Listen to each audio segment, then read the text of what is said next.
नमस्कार दोस्तों, स्वागत है आपका हमारे YouTube चैनल एग्ज़ाम हंटर में। आज हम आपको मेडिवल हिस्ट्री का बाबर के बाद हुमायूं के बारे में पढ़ाएंगे। तो बहुत दिनों का थोड़ा गैप हो गया क्योंकि एग्ज़ाम शेड्यूल लग गया। अभी बीपीएससी का जैसे मेंस चल रहा है, इंटरव्यू सेशन चल रहा है, हम लोग का एग्ज़ाम हंटर करवा रहा है और फिर हम लोग का भी एग्ज़ाम थोड़ा बिजी शेड्यूल हो गया था। सॉरी फॉर डैट, थोड़ा लेट हो गया। अब हुमायूं के बारे में हम पढ़ाएंगे। तो देखिए, मुग़ल काल ही एक ऐसा था ना जो एक राजाओं का जिसके से सिलसिला चलता है, तो वंश चला। बाबर हुआ, बाबर के बाद हुमायूं आया, हुमायूं के बाद फिर आएगा इसका बेटा जहांगीर, फिर आएगा अकबर, जो कि बाद में पढ़ाएंगे। तो अब हुमायूं के बारे में पढ़ ले, अकबर उसके बाद फिर बाद में पढ़ेंगे जो अकबर द ग्रेट सुनते हैं। मेन राजा अकबर ही मुग़ल काल का माना जाता है। लेकिन ये सब भी ब्रांचेज है जिससे क्वेश्चन पूछता है, तो इसमें कैसा पूछ सकता है वो पहले बताते हैं। तो देखिए, हुमायूं कब से कब राज किया? 1530 से 1556। कितना साल हो गया? 26 साल। लेकिन ये 26 साल राज नहीं किया। हुआ क्या जानते हो? 1530 से 1540 राज किया, फिर भाग गया और लास्ट में 1 साल आया, फिर मर गया। मतलब मुश्किल से 11 साल ही शासन किया। लेकिन काल देखो कितना है, 26 साल का। एक्चुअली में 11 साल ही शासन कर पाया। तो ऐसा क्यों हुआ? क्योंकि बीच में हमारे बिहार का शेरशाह सूरी आ गया, तो लड़ा के मार के भगा दिया। कैसे बीच में हमारे नीतीश जी तोड़ दिए गठबंधन, बीजेपी से चले गए किस में? आरजेडी में। फिर आरजेडी से भाग के किस में आ गए? वही बीजेपी में आ गए। तो वही क्या क्या, पहले भाग गया, फिर लास्ट में 10 साल वनवास काटा, शक्ति उक्ति अर्जित किया, फिर आ गया। तो इसी तरह से आइए इसका आपको पढ़ा दें। तो हुमायूं का पूरा नाम क्या है? हुमायूं का पूरा नाम क्या है? देखिए, नसरुद्दीन हुमायूं। देखिए, कभी जब कोई रूरल बढ़ा देता है तो उसका पूरा नाम रखिएगा। जैसे मोदी जी कहते हैं, पूछ देगा पूरा नाम तो नरेंद्र दास मोदी ने बताइएगा, वो भी दामोदर नरेंद्र दास मोदी, ठीक है। तो उसी तरह से पूरा नाम है। नाम ऐसे भी याद है, नसरुद्दीन। याद है मूवी में एक गाना है उलाला उलाला, जिसमें कौन हीरोइन है? ओह हाँ, जिसमें ये गाना है, ठीक है। तो उस गाने में नसरुद्दीन शाही, सरफरोश मूवी देखे होंगे, आमिर खान वाला, जिसका भी तलाक हो गया है। सोचे यार, 15-15 साल बाद भी तलाक हो जाता है। ये तो अजीब हाल है। कोई 2 साल बाद, 4 साल बाद तलाक, ये तो 15-15 साल है। सुपरस्टार को ही मौज है। 15 साल करो शादी, फिर 15 साल बाद तलाक दे दो, उसके बाद भी फैन कहेंगे नहीं कोई गलती नहीं है। तो वही हाल है, इंडिया में ही सब कुछ संभव है, दूसरे देश में संभव नहीं है। तो नसरुद्दीन हुमायूं, तो नसरुद्दीन शाह याद रखिएगा, सरफरोश मूवी, और हुमायूं तो नाम रहेगा ही। तो हुमायूं का पूरा नाम नसरुद्दीन हुमायूं। अब जब भाई पढ़ेगा तो उसका माता का नाम पढ़ेगा। देखते हैं मोदी जी की माता जब लाइन में लगी थी एटीएम के लिए, जब लाइन में लगी थी तो कैसे कह दिया था कि मोदी जी के माँ को लाइन में लगना पड़ गया, कैसा दिन भारत देख रहा है। अरे यार, ना लगे तो दिक्कत, लगे तो दिक्कत। मतलब अगर साधारण की बात ही चले कोई, क्योंकि यार काहे को पीएम बना है? अगर सिंपले चलेगा, किस होता है? कोई ईमानदार मान लो कि ऑफिसर आ जाए डीएसपी और सिंपल चल, बेकार जीवन है इसका। डीएसपी बन के आओ, एगो गाड़ी तक नहीं है यार, एगो ज़मीन नहीं खरीदा, काहे डीएसपी बना है? सोचना हो, अगर खरीद लिया सब तो चोरी है। तो इंडिया इसमें दोनों चीज़ में क्रिटिसाइज होगा। तो इसी तरह इसकी माता का नाम याद रखिएगा, माहम बेगम। कन्फ्यूज कैसे करेगा? कभी माता का नाम पूछ देगा, कभी पत्नी का नाम पूछ देगा, कभी बहन के नाम पूछ देगा। तो क्यों? क्योंकि माता का नाम इसलिए पूछ देगा कन्फ्यूज कराने के लिए, तो याद रखिएगा माहम बेगम। और जबकि पत्नी का नाम कुछ और है जो कि हम बाद में बताएंगे। अब लेकिन बहन का नाम बता देते हैं, गुलबदन बेगम। तो बहन इसलिए फेमस है क्योंकि इसने हुमायूंनामा की रचना की थी। देखिए, कोई भी इसलिए फेमस होता है, कुछ किताब कोई ग्रंथ लिखता है। राजनीतिक आदमी कुछ दिन के तरह रहते हैं, चले जाते हैं, लेकिन जो राइटर होते हैं, जो फिलोसफर होते हैं, जो प्रोफेसर होते हैं, वो सालों साल चलते हैं अगर अच्छे होते हैं। देख, तो आज भी रोस्से को, कार्ल मार्क्स को पढ़ते हैं लोग, पढ़ते हैं ना, प्लेटो को पढ़ते हैं, अरिस्टोटल को पढ़ते हैं। क्यों पढ़ते हैं? इसलिए पढ़ते हैं कि उन्होंने एक फिलोसफी दी। गांधी को पढ़ते हैं, गांधीवाद को पढ़ते हैं, क्योंकि उन्होंने एक फिलोसफी दिया। तो उसी तरह जब कोई बुक लिख देता है तो वो अमर हो जाता है अपने आप में। पीएम, सीएम, डीएम, ये सब जब तक सत्ता है तभी तक के हैं। उसके बाद कितने डीएम आए और जिला में चले जाते हैं, पीएम आते हैं चले जाते हैं। पहला पीएम जवाहरलाल नेहरू, फिर याद रहेगा इंदिरा गांधी, और फिर रहेगा आपको कौन? मोदी जी। अब बीच का कितना पीएम है, कौन सीक्वेंस में, अच्छे को याद नहीं। इवन जो कैंडिडेट बैठते हैं एग्जाम में एसएससी, सब उस सबको भी नहीं पता कि बीच का कौन कौन पीएम थे। क्यों? क्योंकि कुछ काम करोगे तभी नाम याद आएगा। तो हुमायूंनामा की रचना गुलबदन बेगम ने की थी। इसने एक काम क्या तो हुमायूंनामा पूछ देगा, हुमायूंनामा की रचना किसने किया था? तो कहीं लिखना लिख दोगे हुमायूं किया था या उसका बेटा किया था, क्योंकि जनरल ये होता है उसका रचना उसका बेटा करता है या खुद करता है। लेकिन इसमें उल्टा हो गया, उसकी बहन की। It is a exceptional one, इसीलिए इसको याद रखना, ठीक है। माता का नाम माहम बेगम और बहन का नाम गुलबदन बेगम। देखते हो, गुलाब का फूल देता है प्रेमिका को, लेकिन यह गुलबदन है बहन, इसीलिए कंफ्यूज नहीं करना। अब आ जाओ गद्दी पर बैठा। देखो गद्दी पर बैठने से पहले कहाँ का सूबेदार पूछता है, तो ये बदखशां का सूबेदार। तो ये क्वेश्चन पूछेगा क्यों ऐसा पूछता है, जब कोई आदमी छोटे से बड़ा बनता है ना तो वो ज़्यादा इंपॉर्टेंट होता है। फॉर एग्जाम्पल अभी रामनाथ कोविंद हैं, कहाँ के राष्ट्रपति हैं, इंडिया के राष्ट्रपति है, सब बता देगा। लेकिन अगर ये पूछ देगा इसके पहले वो कहाँ के गवर्नर थे, तो जो सूबेदार ना एक तरह से पहले गवर्नर ही होता था, तो कहाँ के गवर्नर थे, हमारे बिहार के थे। बिहार के स्टूडेंट तो नहीं कन्फ्यूज करेंगे, बाकी कहीं का करें। कौन था बिहार के गवर्नर, कौन था, तो रामनाथ कोविंद। वही कोविंद जो बोले कि हमारी सैलरी में से 3 लाख तो टैक्स ही चल जाती है। तो इतना कमेंट हुआ, इतनी क्रिटिसाइज हुआ कि राष्ट्रपति का भी टैक्स कटता है। एक टीचर से सैलरी सोचिए राष्ट्रपति महोदय जी, एक सैलरी कितना बिहार में पता है एक टीचर की, 22,000, 25,000, वो भी कॉन्ट्रैक्ट बेसिस पे। पुराने वाले टीचर को 60,000 मिलता है और नए वाले टीचर को 22-25,000 देने में भी 4 महीना लेता है। और कहते हैं हमारे टीचर से भी सैलरी कम है। साल भर की सैलरी जोड़ लेंगे ना, वो भी आपका 1 महीना से कम है। और वो हमारे कोविंद जी रो रहे हैं। तो सोच सकते हैं कि ईमानदार आदमी, लेकिन ये मानना पड़ेगा वो ईमानदार आदमी है। सैलरी का बात कोई भी करे, ठीक है, तो समझ लो वो ईमानदार आदमी है। सैलरी का चर्चा करे, हमारे इतना पीएफ में इतना, ये समझो बंदा ईमानदार है, क्योंकि एक एक पैसा जोड़ता है। लेकिन कोई सैलरी का पैसा ही कभी नहीं निकाले तो समझ लो कितना बड़ा करप्ट होगा। तो वो समझ लो कुछ भी बोले रामनाथ कोविंद, लेकिन he is very honest person, ठीक है। तो गद्दी पर बैठने से पहले कहाँ का था, तो बदखशां का सूबेदार था। हाँ देखिए, ये एक तरह से भाई था तो ईमानदार भी था। उस बोला कि नहीं, हम अपने भाई में सारा गद्दी का जितना जो पिता बोला सब में बांटेंगे। तो सोचिए ये ईमानदार था। ऐसे क्या होता है था, जितना भी आया अपने भाई को मरवा देता था। लेकिन ये क्या, पहले ईमानदारी से दिया, लेकिन नहीं माना तो भाई को भी मरवाइए दिया लास्ट में। लेकिन पहले खुद किया। तो अपना जो 3 भाई था मेन में ना, टोटल 4, तो 3 भाई को कहाँ कहाँ का गद्दी दिया पूछ देता है। तो तीनों भाई का नाम याद रखिएगा। कैसे होता है, अब जैसे कैसे कहते हैं, राजीव गांधी बने, ठीक है, तो राजीव गांधी पीएम बने, तो संजय गांधी उस समय क्या थे, या राजीव गांधी का बेटा उस समय क्या था, या पत्नी क्या थी। तो किसी को कुछ गद्दी मिलता है तो वो भी याद रखा जाता है। तो इसका भाई को जो गद्दी मिला था वो याद रखना है। 3 भाई को याद। सबसे पहले कमरान, ये सब नाम कॉमन है, कमरान, ठीक है। तो कमरान कोको को याद रखिए, कोखो को पढ़ते होंगे ना हिंदी में। तो इसे को से कमरान, को से काबुल, को से कंधार। अभी कहाँ है दोनों, अफगानिस्तान में है। वही अफगानिस्तान जहाँ पे अभी चर्चा चली। अरे यार अफगानिस्तान का तो हद मानो, तालिबान जो रूल कर रहा है वो खुलेआम कर रहा है कि हम इस्लामिक स्टेट बनाएंगे। और जितना ये जो सेकुलरिस्ट बनते हैं ना, वो क्यों नहीं अभी अफगानिस्तान में कुछ बोल रहे हैं, वहाँ पे तो सारे चुप हैं।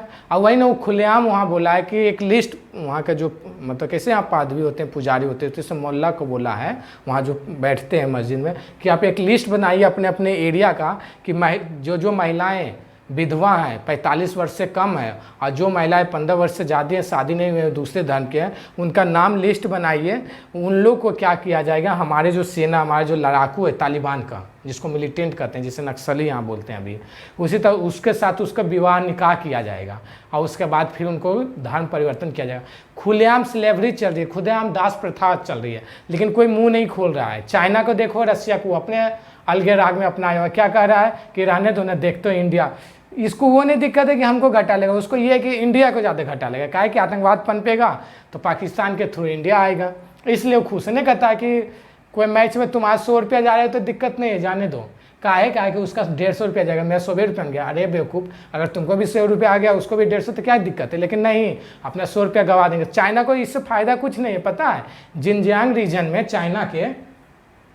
चाइना का जो रीजन है वहाँ पर भी मुस्लिम को दबाया जाता है। तो ये लोग जो सेपरेटिस्ट ग्रुप है ना तालिबान के, वो लोग वहाँ लड़ाई लड़ लें, लेकिन चाइना सोचता है कोई बात नहीं, रहने दो। पाकिस्तान को भी दिक्कत है। कैसे दिक्कत है, तो अफगानिस्तान में अगर सिविल वार हुआ, लड़ाई हुआ, तो जो आम लोग हैं, डॉक्टर हैं, टीचर्स हैं, प्रोफेसर हैं, चाहे सिविल ग्रुप है, सिविल सोसाइटी, वो लोग शांति पसंद करते हैं, तो वो लोग भागेंगे। भाग के बगल में कौन आएगा, पाकिस्तान। डूरंट लाइन जानते हो, पाकिस्तान और अफगानिस्तान के बीच पहले क्या कहा जाता है, इंडिया पाकिस्तान। लेकिन अब कौन है, इंडिया पाकिस्तान अफगानिस्तान के बीच कौन सा लाइन, डूरंट लाइन। तो वो क्रॉस करेगा लाइन तो आ ही जाएगा। और जब वो लाइन में आ जाएगा तो उन लोग को भी नया नया आएगा, लोग कहाँ रहेगा। पाकिस्तान को तो अपने खाने को औकात नहीं है, तो औरों को कहाँ से खिलाएगा, तो उसको खुद दिक्कत है। इंडिया सबको दिक्कत है। तालिबान ग्रुप आएगा ना तो everybody will face the problem, सबको दिक्कत है। लेकिन किसी कोई टेंशन नहीं, क्या है कि वो सोचता है उसको लॉस है, वो सोचता है उसको लॉस, सबको लॉस है। Everybody is going to face the loss. Okay तो देखो कमरान से हम कितना बड़ा बोल दिए, काबुल कंधार, इसलिए चर्चा क्योंकि ये दोनों अभी अफगानिस्तान, काबुल कहाँ है और कंधार कहाँ है, ठीक है, कंधार। ओके। दूसरा मिर्जा, सानिया मिर्जा नहीं याद रखिएगा, ये मिर्जा अस्करी है, उसको संभल के रहना, अस्करी संभल के रहेगा और कमरान काबुल और कंधार में रहेगा। और मिर्जा हिंदल, अस्करी संभल मिला और हिंदल को अलवर और मेवाड़ मिला जो कि अभी अफगानिस्तान में है। याद रखिएगा, कमरान को काबुल कंधार मिला, अस्करी को संभल मिला और हिंदल को अलवर और मेवाड़ मिला। ये तीनों को कौन कौन सा क्या मिला याद रखिएगा, कमरान को कंधार और काबुल, ठीक है। दूसरा अस्करी को संभल और हिंदल को अलवर और मेवाड़ मिला, ठीक है। ये वाला आपको, अब एक नगर की भी स्थापना किया था, ठीक है। कौन सा नगर, तो दीन पनाह नगर। इसमें कंफ्यूज ये करवाएगा कि पूछ देगा कि अकबर ने करवाया था, क्योंकि अकबर बहुत सा काम करवाया और शाहजहाँ भी करवाया, दीन पनाह नाम से भी प्रसिद्ध है। लेकिन दीन पनाह शहर का स्थापना किसने करवाया, हुमायूं ने करवाया। और कब करवाया, तो 1533 में।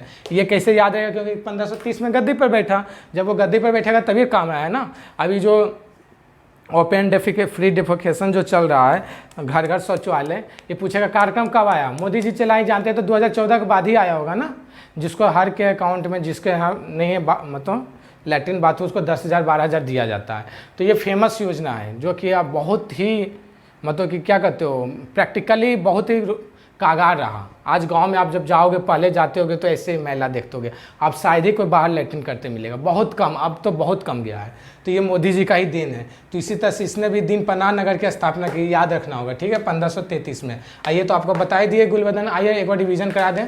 नाम नसरुद्दीन हुमायूं, माता का नाम महम बेगम, गद्दी पर बैठने से पहले कहाँ का था, तो बदखसा का था सूबेदार। अपना राज कौन कौन भाई को बांटा, कमरान, मिर्जा, अस्कारी और हिंदल, कहाँ कहाँ बांटा बता चुके हैं। 1533 में दीन पनाह नगर के स्थापना, हुमायूं नामा की रचना गुलबदन बेगम ने किया था, ठीक है, जो कि सिस्टर था। किसका सिस्टर था, तो हुमायूं का सिस्टर था। अब आइए, उसने 4 युद्ध लड़ा, ये बहुत ही इंपॉर्टेंट है, बराबर पूछेगा, और कभी सजाने दे देगा, कभी डेट दे देगा, कभी कौन कौन लड़ा, ये 3 प्रकार से क्वेश्चन पूछेगा। तो याद रखिएगा कैसे, देवरा, चौसा, कन्नौज, सरहिंद, ठीक है। इससे याद, डी सी काशी, डी से देवरा, सी से चौसा, को से कन्नौज और स से सरहिंद, डी सी काशी। एक मतलब बैठाने का तरीका अपना जो भी बैठा लो। डी सी जो है काशी का है, डी सी मतलब डिप्टी कलेक्टर, कहाँ का है, काशी का है। तो अब चलिए वो तो वो करवा दिया। अब कैसे कैसे युद्ध लड़ा, कौन कौन। देवरा का युद्ध सबसे पहले 1532 में लड़ा, ठीक है, 1532 में लड़ा तो हुमायूं जीत गया, अफगान लूरर को हरा दिया तो खुश हो गया। लेकिन 1539 में फिर युद्ध हुआ, कहाँ का, चौसा का। चौसा में युद्ध, शेर शाह सूरी हुमायूं को हरा दिया। वही शेर शाह सूरी जो फेमस है ग्रैंड ट्रंक रोड के लिए, GT 15 के लिए, जो कि कलकत्ता तक जाता है बिहार होते हुए, बहुत है लंबा रोड, ग्रैंड ट्रंक रोड। तो बनवाया किसने, तो यही शेर शाह सूरी ही बनवाया था। इसीलिए कहते हैं जब कोई काम बड़ा बड़ा राजा कर देता है ना, मरने के 500 साल भी याद रहता है। देखते हो बुद्ध इतने बड़े महात्मा हुए कि आज तक हम लोग पूजा करते हैं उनकी, ठीक है। तो इसीलिए कोई कोई चीज़ें, कुछ ऐसी चीज़ें हो जाती है। तो उसी प्रकार से शेर शाह सूरी ने बिहार में ऐसा काम किया जिसको आज तक याद रखते हैं। फॉर एग्जाम्पल, अभी जो किसान बिल आया है, ये किसान बिल पास हो गया, अयोध्या वाला मंदिर बन गया, या कश्मीर इशू हुआ, ये सब कभी भूलोगे, इतिहास आज से 200 साल भी चल जाओगे तो भी याद रहेगा। वैसे भी हम लोग जानते हो फ्यूचर से ज़्यादा इतिहास में विश्वास करते हैं। देख लो, इतिहास पढ़ते हो, इसका बेटा कौन था, उसका बेटी कौन था, उसका पोता क्या काम किया, तो पूरा नेहरू जी का पूरा आपको जीवनी याद रहेगा। अपना बाबा का नाम याद रहे नहीं रहे, राहुल गांधी के बाबा का नाम जरूर याद रहेगा, बाबा ने तो नाना का नाम तो जरूर याद रहेगा, ठीक है। तो वही बात है। देवरा का युद्ध 1532 में हुमायूं हरा दिया, किसको, अफगान को। चौसा का युद्ध 1539 में शेर शाह हरा दिया, किसको, हुमायूं को। खेला पलट गया, अब पलट गया, लेकिन देखो शेर सोचता है कि फिर से वार करें, अगला जीत जाएंगे, तो फिर से वार किया। 1540 में तुरंत किया, कन्नौज का युद्ध कहते हैं, या बिलीग्राम का युद्ध। कन्नौज का भी सांसद कौन है, डिम्पल यादव, कहते हैं ना, कन्नौज की सांसद डिम्पल यादव, अखिलेश यादव की पत्नी सपा, बसपा और बीजेपी, यही तीनों का इलेक्शन होने वाली है यूपी में, ठीक है। बहुत ज़बरदस्त फाइट चलने वाली है, देखिएगा मज़ा आएगा। इसीलिए खूब वैकेंसी भी यूपी में आ रही है। इलेक्शन के पहले ही वैकेंसी आती है, उसके बाद तो गोल हो जाएगा, ठीक है। जो निकल गए सो निकल गए। तो कन्नौज का युद्ध 1540 में हुआ, शेर शाह ने फिर हुमायूं को हरा दिया, यही शेर शाह सूरी था। और शेर शाह जब हराया तो उसके बाद शेर शाह सूरी का टाइटल मिला। तो शेर शाह सूरी पहले नाम नहीं था, युद्ध के बाद मिला, ठीक है। अब लास्ट है सरहिंद का युद्ध 1555 में, जब शेर शाह सूरी चला गया, मर उड़ गया, तो लास्ट में फिर अरे वो तो चला गया, फिर से हुमायूं आक्रमण कर दिया। जब हुमायूं आक्रमण कर दिया तो अभी जीत गया, दिल्ली पर कब्जा कर लिया 1500, लेकिन ज़्यादा दिन नहीं टिका, 1 साल में मर गया, गिर गया, मर गया, चला गया, ठीक है। तो वो बहुत ज्योतिष में विश्वास करता था, और ज्योतिष में विश्वास करने के कारण क्या करता था जानते हो, 7 दिन होता था ना, तो 7 दिन 60 ढंग का कपड़ा पहनता था। कैसे कहते हैं, अभी मंगल को पीला कपड़ा पहनना चाहिए, लाल कपड़ा, बृहस्पतिवार को पीला कपड़ा पहनना चाहिए, सोमवार को इस कपड़ा पहनना, तो सातों दिन उसी तरह ज्योतिष से दिखा दिखा का कपड़ा पहनता था। और वो शादी किससे किया था पता है? जिससे शादी किया था ना, उसका बेटा जो अकबर हुआ ना, मतलब उसकी जो माता थी, अकबर की माता थी, स्पिरिचुअल गुरु की बेटी थी। ठीक है, हम जो आगे लिखवा देंगे आपको। ठीक है, तो वो स्पिरिचुअल गुरु की बेटी थे। इसीलिए कहते हैं ना, जब शादी आप किया करो ना, तो खानदान क्यों देखते हैं? इसलिए देखते हैं ना कि उसका प्रभाव पड़ता है। अकबर द ग्रेट इसलिए ऐसा बेटा पैदा हुआ कहा जाता है। इसको मैथोलॉजी भी समझ लीजिए, जो आपको समझने का इच्छा है। कहा जाता है कि कैसे होता है, जीन का प्रभाव पड़ता है। और अकबर इसलिए ग्रेट हुआ क्योंकि उसके नाना स्पिरिचुअल गुरु थे, समझे? तो वही हाल हुआ। जब वो हुआ तो अकबर बहुत अच्छा हुआ, और अकबर अच्छा हुआ तो आगे शासन भी उसके बारे में जानते हैं। तो ये तो हो गया, थोड़ा सा और बता। हाँ, तो आपको बताए थे कि हुमायूं जो था ज्योतिष में विश्वास करता था। ठीक, इसलिए सातों दिन 7 रंग का कपड़ा पहनता था। अभी भी ज्योतिष में खूब विश्वास करते हैं। देखते हैं मोदी जी जब जाते हैं तो अभी 2 दिन पहले ही गए बनारस। काहे गए पता है? यूपी इलेक्शन जीतने के पहले आशीर्वाद लेने गए हैं। तो ये सारे लोग करते हैं। जो जितना ऊपर रहता है ना, वो उतना ही ज़्यादा धर्म में विश्वास करता है। 5 रंग का अंगूठी पहनेंगे, पाँचों, 1 2 3 4 5, सब में अलग, किसी में पोखराज मोती, किसी में कोई, किसी में कुछ, सब में, क्योंकि सत्ता बने रहे। अब पता चला सत्ता हार गया तो मोती काम नहीं किया। तो उसी तरह से भी करता था सत्ता, लेकिन बेचारे को सत्ता बहुत कम नसीब रहा। 10 साल रहा, 15 साल बाहर रहा, शेरशाह सूरी के कारण। ठीक है, वो मरा तब ये फिर इसका वास आया, वो भी 1 साल में मर गया। अब आपको बताया तो हुमायूं की शादी किससे हुआ था? हिंदाल के स्पिरिचुअल गुरु की बेटी हमीदा बानो बेगम। देखिए 3 में फंसाएगा। माता का नाम बानो बेगम, सिस्टर का नाम गुलबदन बेगम, और पत्नी का नाम हमीदा बानो बेगम। ठीक है, ये तीनों याद रखिएगा, कंफ्यूज नहीं कीजिएगा, मिलाने भी दे सकता है। जिससे कौन पैदा हुआ? अकबर द ग्रेट, जो कि अगले क्लास में बढ़ाएंगे। ठीक है, और देखिए इतिहासकार इसके बारे में क्या बोलते हैं जानते हैं?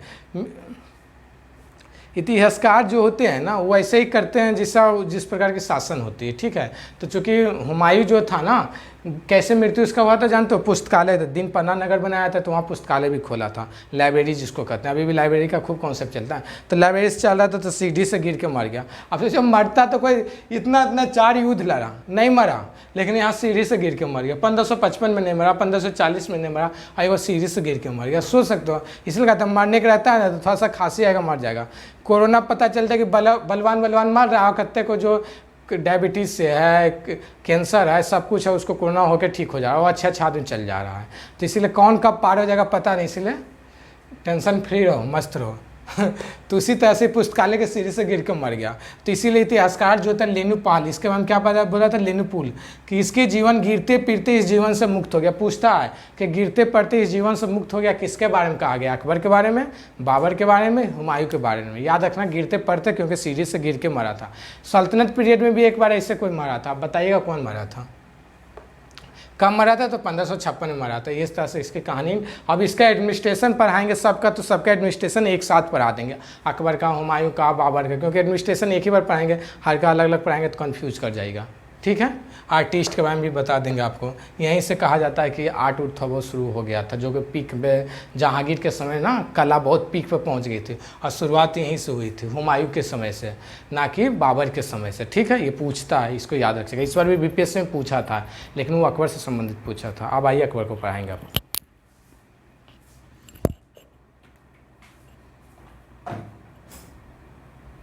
हो गया, पॉज कर दो वीडियो। अब अकबर की दूसरा वीडियो में इसको कर दो। चलिए, खोना मत।